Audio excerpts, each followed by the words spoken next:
Top story segment tonight. Last week in Washington, there was a hearing in front of a House committee where families who have been victimized by violent illegal aliens got to tell their stories. My family's peace and freedom were stolen by an illegal alien from Mexico. He was brought here by his illegal alien parents and allowed to grow up as a wild animal. Do black lives really matter, or does it matter only if you are shot by a white person or a white policeman? Joining us now from Los Angeles is Jamiel Shaw. And from Phoenix, Arizona, Steve Ronnebeck, whose 21-year-old son shot dead by an illegal alien in January. Mr. Shaw, I'll begin with you. That was a very impassioned statement you made in front of the Congress people. What kind of reaction have you gotten? Thank you. A lot of phone calls, emails, letters, but mostly nationally, locally, they didn't cover it. They really don't want people to know what's going on. No, you're right. It gets very, criminal illegal aliens get very little coverage on the national level.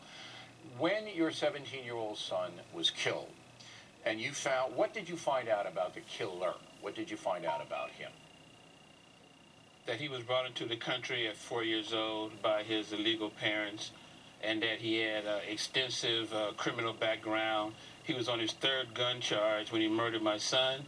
He was out of jail only 1 day, and he was ordered by the Latino shot callers, gang shot callers, to murder blacks when they get out of jail. He was looking for someone black to kill, and he was in my neighborhood, and he saw my son walking down the street, and he went over there and murdered him just because so he was a maniac. But, that situation where he was 4 years old when he came, that's the DREAM Act. I mean, he's going to be legalized. Right. Now he's not. He's going to be in prison the rest of his life by President Obama. But that could have been an American that did that. You know about the violence in Los Angeles and Chicago. It could have been an American on that. But your beef with the federal government is what? That they're not securing the border. They're releasing these violent criminals into our community, and they're telling us that these are the ones that they want to go after. And then when we sign up or try to back them what they're doing, then you see the Homeland Security thing they did today in Congress, and they say one thing, do something else, and then they go and they fund the same people who are murdering us. All right. So you want more of a crackdown on the border so that we stop this kind of flow in. Now, Mr. Ronnebeck, your son, 21 years old, gunned down in Phoenix, Arizona. What did you learn about his killer? He had been released by ICE. He was a violent offender. He had, from what I know, is he had actually committed a sex crime and committed a burglary. They pled it down to a simple burglary. He never did any time. He was released. He was supposed to be on probation. And about the time that his probation ended, he murdered my son. Okay, so he's an illegal alien. He's here. He's got an arrest record, but they don't, instead of deporting him right away, they kick him back out on the streets in Arizona, and he murders your son. So what did you tell Congress about that? Well, my brother actually was the one who told Congress it's just not acceptable. I mean, we're angry. We want to know why he was on the streets. Why did they let him go? Well, why do you think they let him go? I have no idea. I can't even answer that question. I don't know. It's mind-boggling.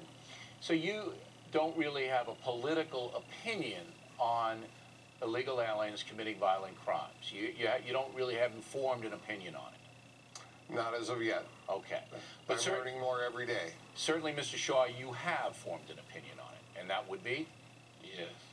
Yeah, we're trying to enforce 1041. We're trying to get a bill passed, 1041, that would let the FBI give statistics of what's going on in the city, the states, the federal government, the federal, to enforce and to give everybody statistics of what's going on, where they're doing it, who's doing it. Let's have a little sunshine.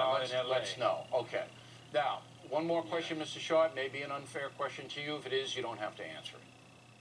If your son had been gunned down by a white police officer, you would have been on every program, every radio show, everything. But since it was an illegal alien who killed your son, as you said at the beginning of this interview, unprompted, you can get any national coverage. What do you think about that? Yeah, it's disrespectful because they say Black Lives Matter, but it only matters if you're killed by whites or white police. My son had, according to the coroner, my son was laying on the ground after he was shot in the stomach with his hands up, and he shot him through his hands into his head and killed him. And the so-called black politicians, the black leaders, the athletes, they don't care about that because he was killed by a Latino person. We haven't seen any. But like you say, if he would have been white. Right. We haven't seen any NBA players with your son's picture on it. And I must say, Mr. Shaw, and I want to say this, me to you, okay, man to man, your son was a really good kid. I mean, he was really a good kid with a very bright future, and I just can't imagine the pain you're going through. So if we can do anything for you and you, Mr. Ronnebeck, you let us know. And you're right. You're both right. We got to stop this madness, and we got to stop it now. Thanks for coming on. Thank you. We come right back. It will be Miller time. Big.